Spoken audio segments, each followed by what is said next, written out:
Hey guys, welcome again to uh, EDUC 3483 Methods of Reading. And once again, I find myself having to teach or at least talk to you all in a method that I don't prefer. I prefer face to face.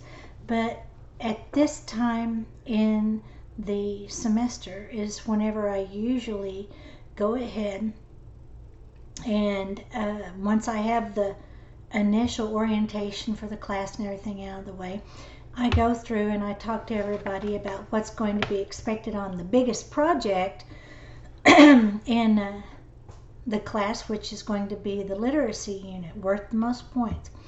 And I know it's not due until the end of the semester, but I wanted to make sure that you all know kind of what I'm expecting on it, and you can't put it off until late. You have to get it started early on. And for one thing, we'll be talking about it off and on in our face-to-face classes, or including it in what we're talking about.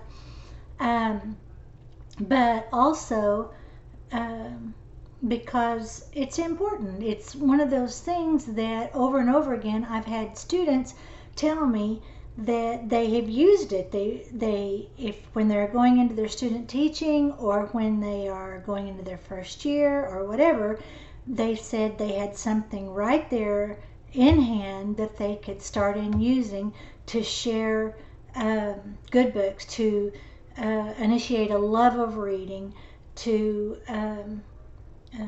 teach fluency or comprehension skills, or help students just enter into the world of reading in general right in their hands whenever they started teaching. So I thought I'd go through it with you right quick. The guideline for it is actually on our blackboard under where it says individual literature units, and so you can run that off and have it right in hand. And if you follow it, it is exactly where your points are going to come from. It even tells you exactly where your points are going to come from. And if you follow the details, then you've got all your points. What I will say is this, is to, number one, start thinking about a topic. Whenever I say topic, it literally could be a topic. I've had beautiful units done over kindness. I've had beautiful units done over even something like recycling. I've had subject-related units, great units over the Dust Bowl, for example. I've had great units over the Revolutionary War. Had some great ones over using children's literature to teach about the Holocaust, which is one of them that I kind of go back to a lot because it was one that was near and dear to my heart whenever I was teaching in the schools. It could also be centering on a single author. It could be the fact that you really love Patricia Polacco, and you want to incorporate like or center on like 3 or 4 Patricia Polacco books in your unit, or just one.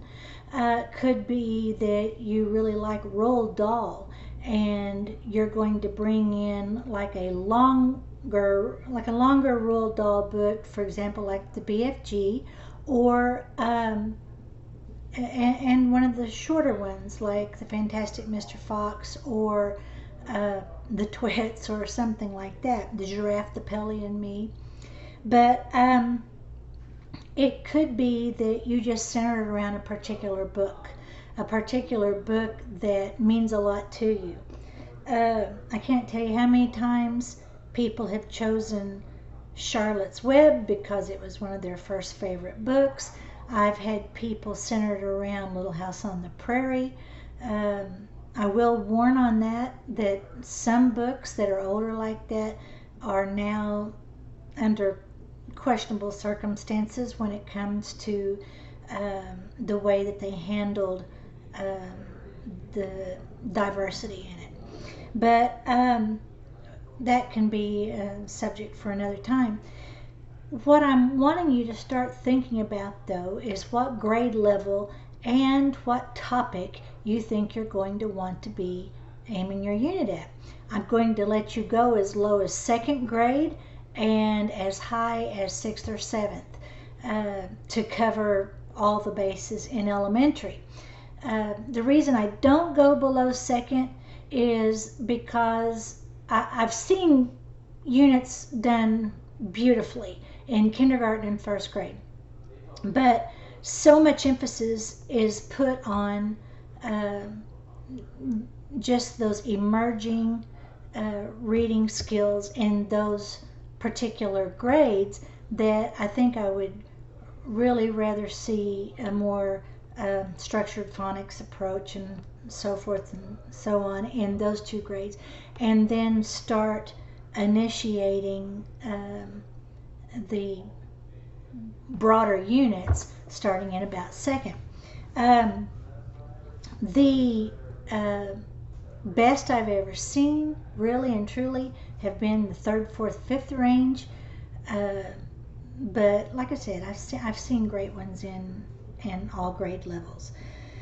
Most of the time, everything that is asked of you on this unit will be turned in through a 3-ring binder with a cover, a picture on the front, and the whole works.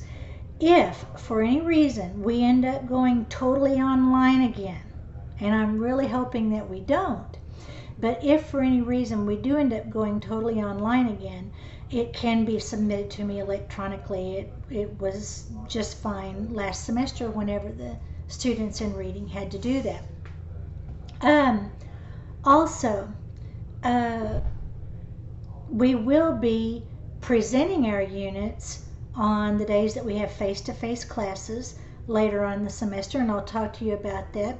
But you don't have to worry about that yet until you start putting your units together. So if you want all the details, like I said, it's on Blackboard. You can go to the outline right there and click on it and print it out and follow it. But I'm going to kind of be using it whenever you see me glancing back down here at my notes. I'm going to kind of be using that today to go over what I'm going to be expecting from your unit. For starters, you are going to have a cover page. The cover page, if you get to turn it in with the notebook, the cover page can be where you slide it down into the front of the notebook. Then the cover page is going to have an illustration pertaining to whatever your topic is. It's going to have the grade level along with your information that you would put on anything, you know, your name or the whatever, and the title of the unit and so forth. On the table of contents, you're going to just have to remember that as you are developing this unit, you're going to number the pages, and once all of those pages are numbered, you can put together your table of contents so that anybody could come in and, let's say they wanted to see what kind of bulletin board idea you had for your unit, and they could look to see what page that was on and turn straight to it. You can also use like colored tabs or whatever to separate the sections, but I do want you to have that table of contents with the page numbers. Then after you get the initial start there, I'm asking you for a short summary, and this is going to be no less than 1/2 page, at the very least 1/2 page. It's just going to be a short summary. I want you to tell me about your book or your topic or your theme or your author, whichever one that you are aiming your unit at, and you're going to tell the grade level of the literature that you're going to be using. In that section, I want you to also include any other curricular areas that you might be covering in this unit, because as you will see later on in the details, I'm going to be asking you to develop 2 lesson plans that aren't necessarily reading or language arts. 2 lesson plans that could be math, it could be PE, it could be social studies, it could be science, but 2 lesson plans that tie into whatever your unit is to go along with all of your reading lesson plans that you're putting in this. Then I'm going to want you to give me your reason for choosing your topic. Is it a personal reason? All the better. If it is a personal reason that you have chosen this particular topic, it might mean that it is something you're very enthusiastic about. It might mean that you are going to share that personal reason with your students, and that's going to help them tie into it. That's going to help them connect to it, because if teacher likes it that much, then you know what? Most of the time they're going to like it that much too. So tell me your reason. Give me a good introduction of your unit.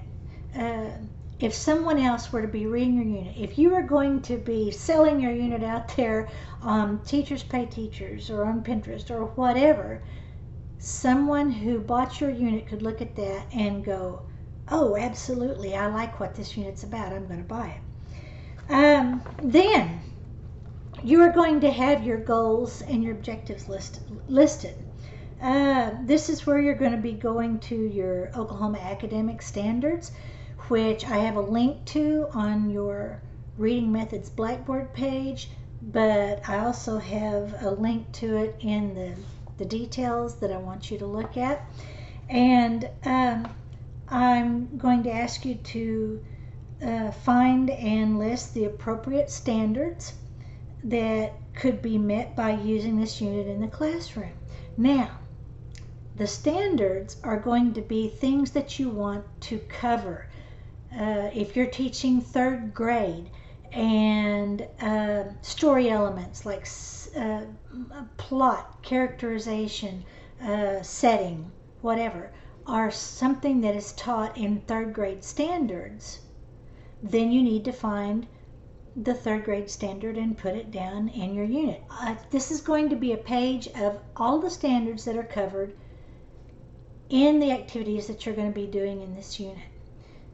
It's actually a lot easier to find what standards that you want to cover from whatever grade level you're developing your unit for, and then get online and try to find some ideas. A 3rd grade activity that covers story elements, and you will find 1,000 activities that you might turn into a really good lesson plan.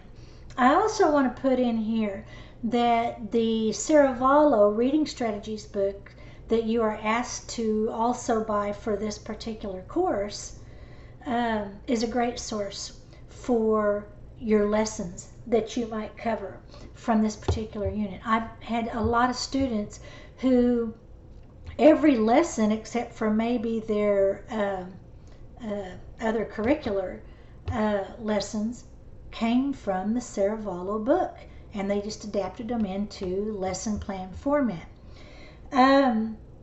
But as I've got in your instructions here, I have asked you to include at least 5 from the language arts area.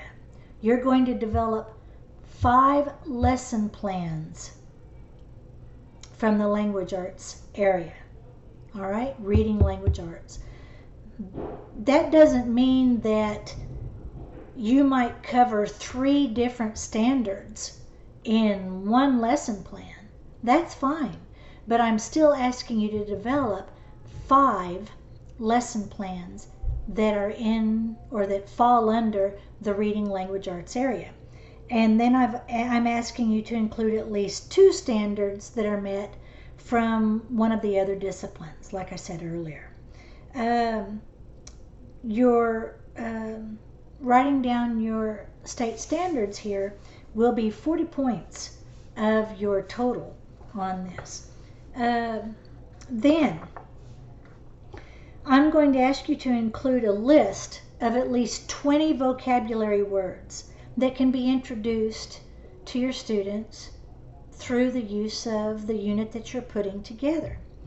I'm not asking you to find the hardest ones. I'm asking you to find good words that are solid vocabulary that might be new, might be not often used for the particular grade level that you're working with. It could even be words that they do use, but they may need to know more about those. And whenever you include that list, think about words that you would want to put up on a word wall in your classroom during this particular unit, where the kids were using them in their writing, where you wanted the kids to use them in their everyday dialogue whenever you were responding and when you were discussing what was being read. You're looking for those kinds of words. We later on in the semester, when we're talking about vocabulary, we're going to be talking about the 3 different tiers of vocabulary words. And you may even want to give some thought to the 3 different tiers of vocabulary words that you would take your vocabulary from. These are going to be words that you might use in vocabulary games. You might use them if you have a spelling time. But you're going to be putting the word, the definition, and the etymology of that word. I'm going to be explaining more to do with etymology later on down the line. But whenever you are introducing vocabulary to your students, very often being familiar with the etymology of a word, and that is actually something that we teach. It's actually standards that are taught in elementary school. Knowing the etymology of words is going to be easier for children to decode larger words. And like I said, we'll be talking about that later on. But once you have all of that in your vocabulary words, that's worth 50 points on this particular assignment. I put in here that any good literature unit would include, for example, a response journal, or would include a time when you're going to be having the students do a lot of response or written response to what is being taught, or what emotions they're going through while they're reading the book, or what feelings they have about the book. And so I'm going to be asking you to include questions that are associated with the literature involved in this particular book. You can make these into like 3 different sections if you want to. A lot of people put them as pre-reading questions, post-reading questions. Sometimes they design questions around using the vocabulary, so forth. Make these questions things they should know by the time they finish reading this particular book. It needs to be, for example, let's say you're going to be teaching about figurative language. And in your book that you are using, and you tell exactly which kind of, or which edition of the book or so forth that you're using, you need to make sure that you would say something like, since we've been studying figurative language, you are going to be looking on page 24 to find all of the metaphors on that page. See, you're covering something that you might be including in one of your lesson plans where you're teaching about figurative language. I'm going to be asking you to include at least 25 questions, and they need to be solid. Later on, I'm going to be giving you a whole handout of using Bloom's levels of questioning, which come in very, very handy, by the way, whenever you're having to talk about what kinds of questions you are using during your student teaching when you're doing the PPAP. But you're going to be making them solid questions. They can't all be at the most basic level. I always tell everybody, they can't always be what color was Little Red Riding Hood's cloak, because you've got to give your kids more credit than that. You've already heard people talking in the education program about the fact that you have to move your kids into the ZPD, or the zone of proximal development. That means pushing them just a little bit farther, almost to where it's getting a little toward the uncomfortable phase, for real learning to take place. And so you've got to challenge them just a little bit in their questions. Along with these questions, I'm going to be asking you to include an answer or an expected response page that goes along with your questions. And all of these are worth 50 points toward the total of your reading unit as well. The next part of your unit, you're going to be listing 5 other books that could be used in relation to this unit. And I'm wanting you to think about the fact that in any given classroom, let's say you're designing this for a 4th grade classroom, in any given classroom, you're going to have a 6-year or more reading span. You're going to have some, if you're in 4th grade, you're going to have some still reading on a 1st grade level. You're going to have some reading on a high school level, for goodness sake. So you need to keep that in mind. And when you're choosing books that would kind of go along with the topic or the subject that is addressed in the book, or that other books that author may have written, you want to pick books that will appeal to a wide range of the students in your classroom. When you are putting those books down, you're going to list the title, the author, the ISBN, and a short explanation of why that book would be good to include and what it is about. Tell what the tie-in is to the unit, and then tell me just a real short, I'm talking a sentence or 2 blurb of what the book is about. It's always kind of good to include like a picture of the cover of the book alongside your descriptions. So kind of keep that in mind as well whenever you're putting that in. 40 points. Then you're going to be including a page with a bulletin board idea. It doesn't have to be overly elaborate. It can be a drawing in color, please, or it can be computer generated. I'm not asking you to include a picture of one that you got off of Pinterest. I'm actually asking you to put together a drawing of one or a computer generated picture. Then I want you to be sure that it enhances the unit. It's not just for pretty. I want it to be interactive in some way, that it actually adds to the learning that's going on in the particular unit. 5 points for that. I want you to include new literacies in this unit. With new literacies, you're going to include at least 2. And anytime you hear me talking this semester about new literacies, that's what we call it whenever we're talking about anything that is web-based, anything that uses some form of technology. Literally anything that uses technology of any sort besides just the book. Look for things like scavenger hunts that are conducted on the web. Look for videos.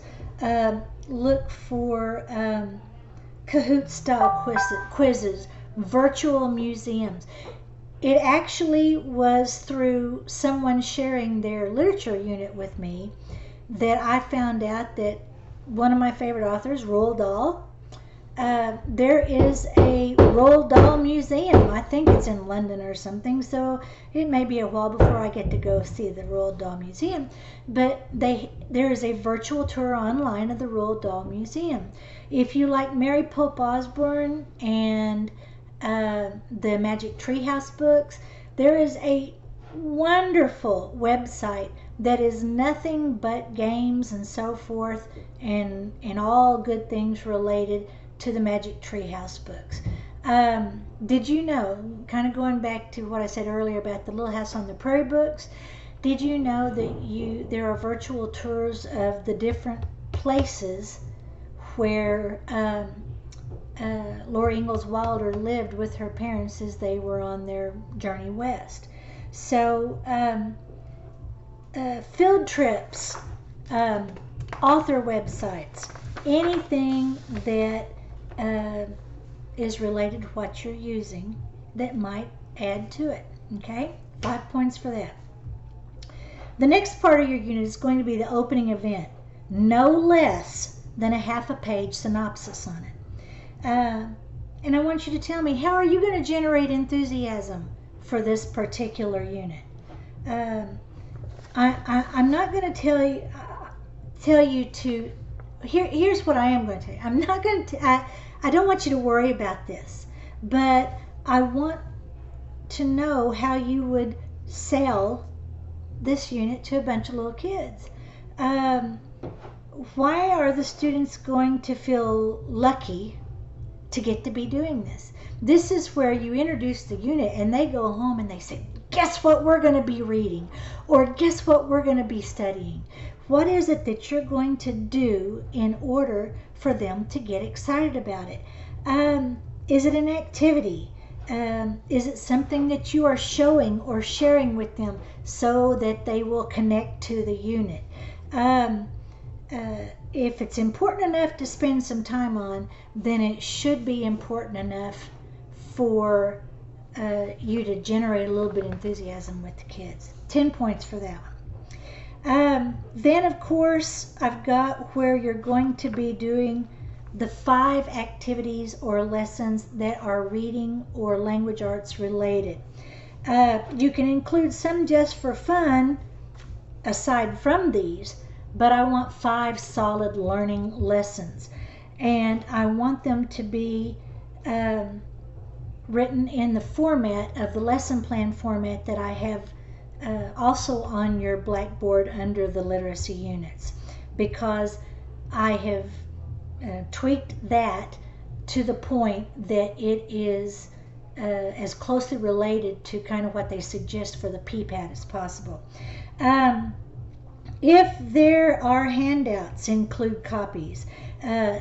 You're going to have to make sure that you list any extra materials or needed for this particular thing. Remember, you can relate these lessons to vocabulary, you can relate it to word study, you can relate it to grammar or usage or character or plot or setting or style or theme, anything that is covered by standards that you need to be teaching.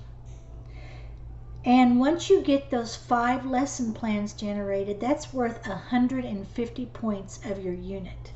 So it's important. I want you to have 5 lesson plans that goes with whatever book. Let's say you're going to be doing a lesson around The Mitten by Jan Brett. I want 5 lesson plans that you could do with the kids centered around The Mitten by Jan Brett. Okay? Then here comes the place where I'm going to want you to have 2 lesson plans that are centered around another curricular area in required lesson plan format, where you are actually linking it to whatever your subject is. These need to show authentic learning, in that literacy is linked with every subject.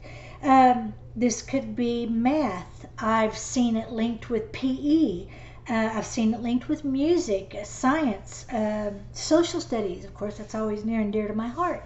But link it to another subject area besides English language arts.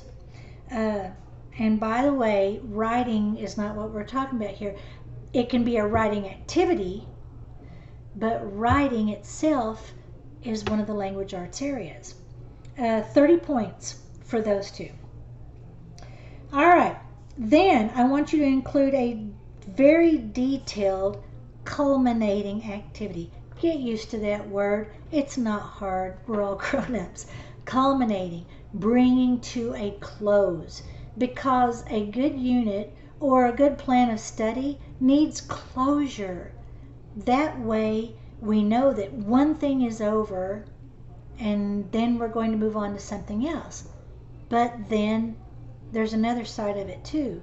It means that you want to do something in this closing activity that leaves a mark on your students. It means it's going to be something where when they are those old 40-year-old furry-faced men, they come and stop you and say, I'll never forget whenever we read this book. It happens, I promise, and it'll happen for you guys too. What is the impact that you're trying to achieve? That's what I'm going to be looking here.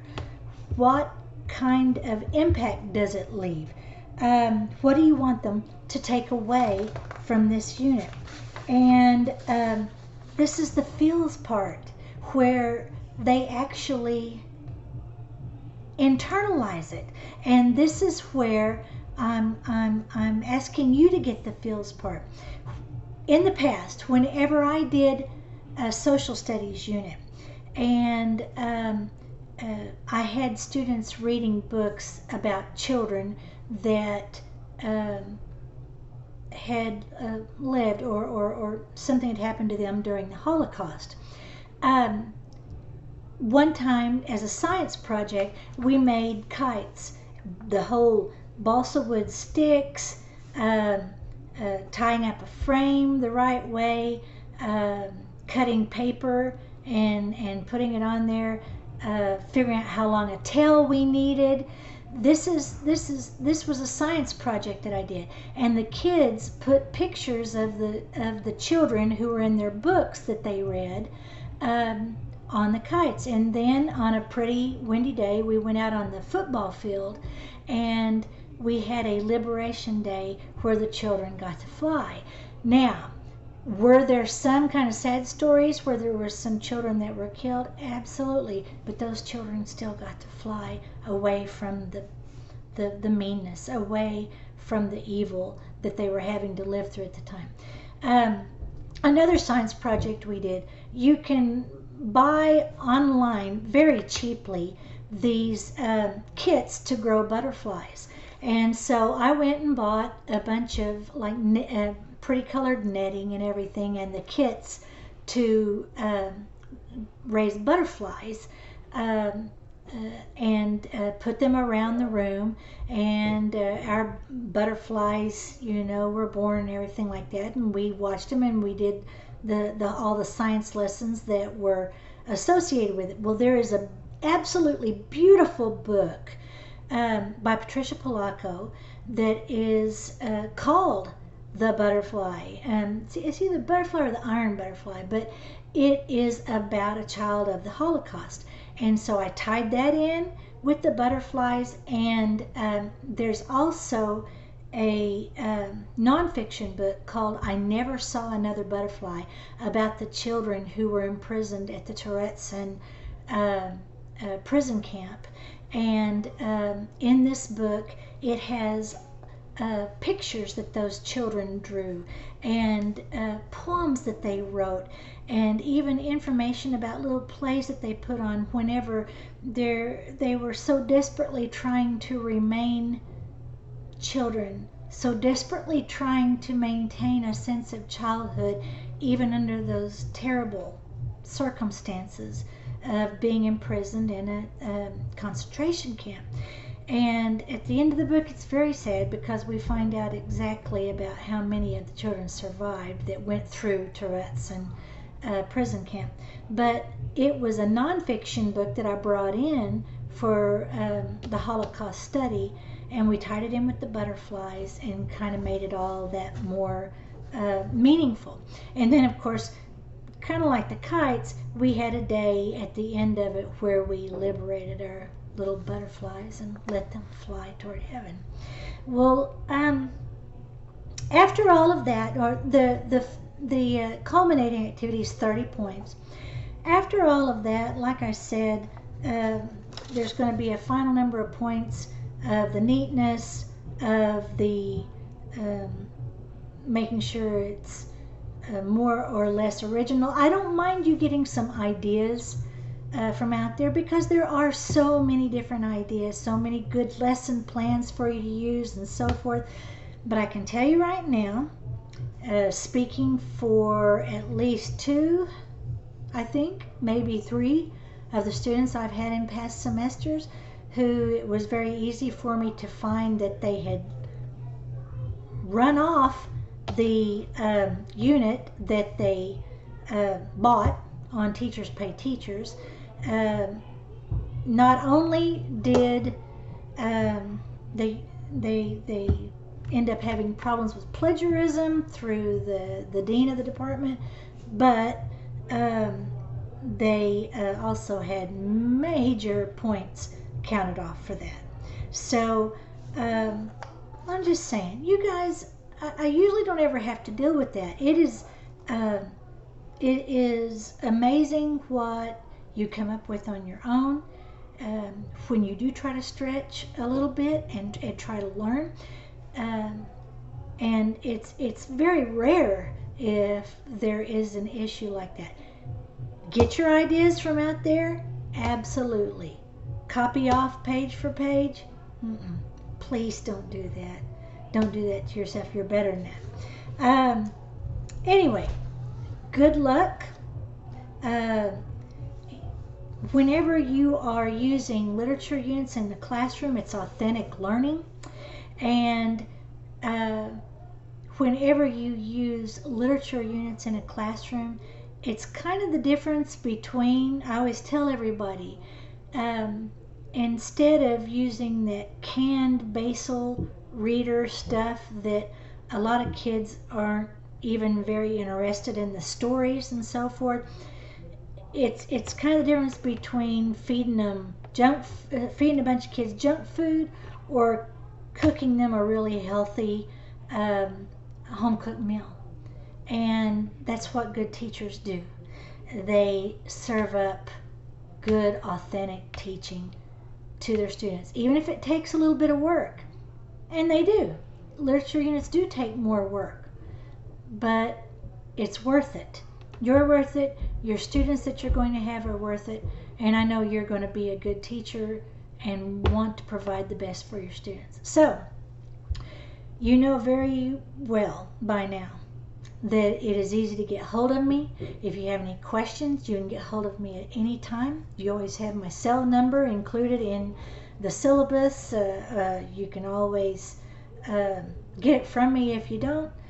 But you can ask me any questions about the unit, and none of them are silly questions. The only thing silly as far as I'm concerned is sometimes how I feel whenever I'm just talking to a camera instead of to a classroom full of the students that I love.